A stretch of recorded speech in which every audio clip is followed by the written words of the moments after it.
Du tabac, comment éviter les rechutes après des semaines ou des mois d'abstinence suite à un événement trop stressant? Tu as arrêté quelques jours, quelques semaines ou quelques mois et malheureusement tu as rechuté après quelques jours, semaines ou mois ou même après quelques années. Oui, désolé d'évoquer cela, mais je sais, c'est douloureux, mais d'y penser. Mais ne vaut-il pas mieux voir les choses en face plutôt que de faire l'autruche, la tête dans le sable? La différence entre une personne qui n'y arrivera pas ou qui rechute et une personne qui devient ce que j'appelle libre respirant à vie, ce n'est pas la dose de volonté ou de motivation, c'est une question de transformation en profondeur. Il y a un combat à gagner, le grand chelem, c'est celui d'arriver d'abord à 1 an, puis à 5 ans, puis à 10 ans, 20 ans, puis à vie. Oui, je sais, ça paraît lointain, peut-être inaccessible, abstrait, mais est-ce que tu fais tous ces efforts pour ne plus jamais avoir la certitude que tu ne craqueras pas un jour? Encore une fois, je ne suis pas là pour faire l'oiseau de mauvais augure, mais les statistiques montrent que le taux de rechute reste très élevé. Même après 10 ans d'abstinence du tabac, encore 10% des personnes redevenues non-fumeuses rechutent. Et dans l'année, le taux de rechute est de 60%, toutes méthodes confondues. Veux-tu laisser cette faille dans ton système inconscient ou alors éliminer toute possibilité de rechute à l'avenir? Alors peut-être que j'en ai perdu quelques-uns au passage, là, qui n'arrivent pas à se projeter dans le futur. Mais si tu regardes en arrière, pour ceux qui ont déjà connu les rechutes, que ce soit après quelques jours, quelques semaines, mois ou années, est-ce que tu veux recommencer la même recette qui amène au même résultat? Si oui, est-ce que tu acceptes de repasser par la même période très difficile du sevrage, de devoir refaire tous ces efforts surhumains, sans garantie cette fois que c'est la bonne? Tu as pris conscience que ce n'est pas en appliquant la même recette que tu vas avoir un résultat différent. Alors, regarde. Est-ce qu'un joueur de tennis comme Nadal ou une joueuse de tennis comme Serena Williams ont gagné le Grand Chelem du jour au lendemain sans entraînement? Est-ce que Nadal est arrivé un jour comme ça, les mains dans les poches, a commencé à taper les balles et est devenu le champion qu'il est en 2 semaines, le temps d'un tournoi? Non. Est-ce qu'il a réussi sans entraînement, sans plan? Non.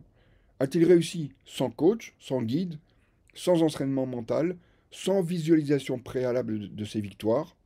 Non. Comment font les grands champions pour atteindre leurs objectifs? Ils se transforment en champions dès le début.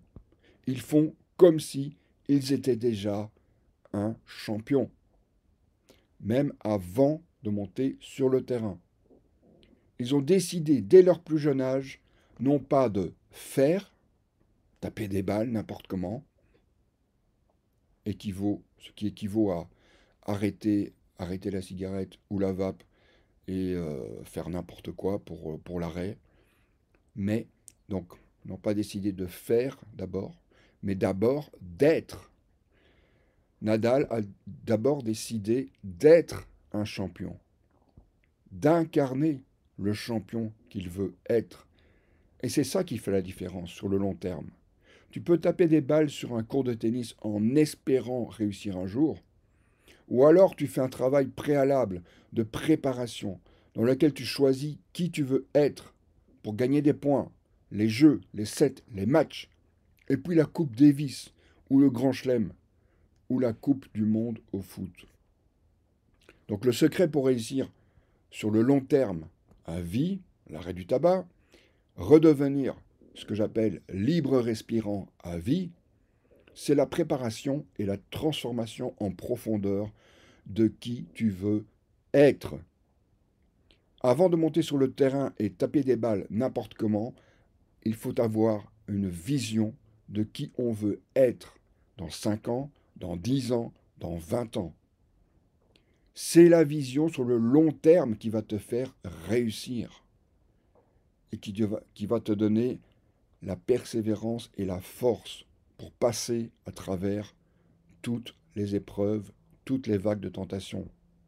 C'est la transformation de ton être qui va faire en sorte que cela redevienne naturel pour toi de ne plus penser à dégustiquer. Ce que j'appelle dégustiquer, c'est fumer ou vapoter.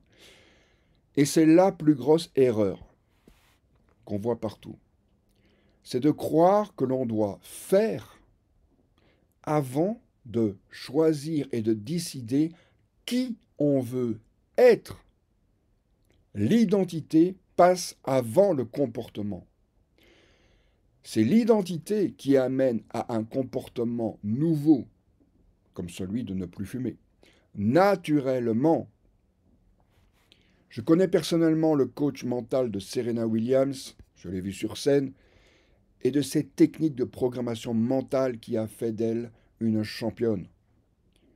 J'ai suivi ses formations, j'ai participé à son séminaire de 4 jours, j'ai marché sur 5 mètres de braise à 6000 degrés pour montrer à mon cerveau que tout est possible. J'ai appris ces techniques, je les ai appliquées dans mon parcours d'arrêt du tabac et aussi de l'alcool et dans toutes les choses que j'ai réussi à changer définitivement dans ma vie. Parce que moi aussi, j'en avais marre de galérer, de devoir chaque fois tout recommencer à zéro suite aux nombreuses rechutes. J'avais cette phrase d'Einstein en tête. La folie, c'est de faire toujours la même chose et espérer obtenir des résultats différents. La folie concernant l'arrêt du tabac, c'est qu'on vous présente toujours les mêmes recettes qui ne marchent pas sur le long terme. Pourquoi ? Parce qu'on vous propose de changer les actions au lieu de d'abord vous proposer de vous changer vous-même. Et plus que changer, il s'agit plutôt de se reconnecter avec la véritable personne exceptionnelle que on est, avec son potentiel illimité. Se connecter avec ça ou ses missions qui ont du sens pour soi. Valoriser ses talents naturels. Si tu ressens un manque en arrêtant une addiction, c'est normal, puisque tu es tombé dans l'addiction suite à quoi? Suite à un manque déjà existant. Si tu ne vas pas aller écouter, identifier ce manque ou ces manques en toi, ils resteront. Et ton cerveau te fait croire alors que c'est le manque du dégustique, ok? Ce que tu fumes, ce que tu vapotes. Alors qu'il s'agit d'un manque bien plus profond et existentiel. Mais qui le comprendra? Ceux qui prennent le temps de se poser et de vraiment réfléchir sur leur vie, ou ceux qui cherchent du tout cuit, du prêt à consommer, des pilules ou des recettes magiques que les médecins de plateau, le gendre idéal, de la télé te proposent. Ils te proposent des fausses solutions car elles sont en conflit d'intérêts avec l'industrie du tabac. Ils sont aussi subventionnés par l'État qui lui-même touche des taxes sur le tabac. Ils sont aussi... Ça, je l'ai déjà dit. Croyez-vous que ces gens-là vont vous donner les bonnes solutions pour que tu sois définitivement sauvé de l'addiction? Non. Ils te font croire qu'ils te donnent les solutions alors qu'ils te dirigent vers un cul-de-sac. Le cul-de-sac qui amène à la rechute. Et après, ils te culpabilisent en te disant que tu n'as pas assez de volonté. Il est temps de se réveiller pour qui ça résonne. Les autres, vous pouvez continuer à dormir, à écouter les conseils gratuits de la télé et des médias mainstream ou autres gros influenceurs sur les réseaux sociaux. Les lobbies du tabac sont partout et ils payent des gens pour vous cacher les vérités et vous amener vers de fausses solutions qui mènent aux rechutes. Les médecins, les tabacologues sont influencés sans le savoir et sont sur la même lignée. La pilule magique, le produit, la volonté, la seule volonté, les patchs, la vape, oui.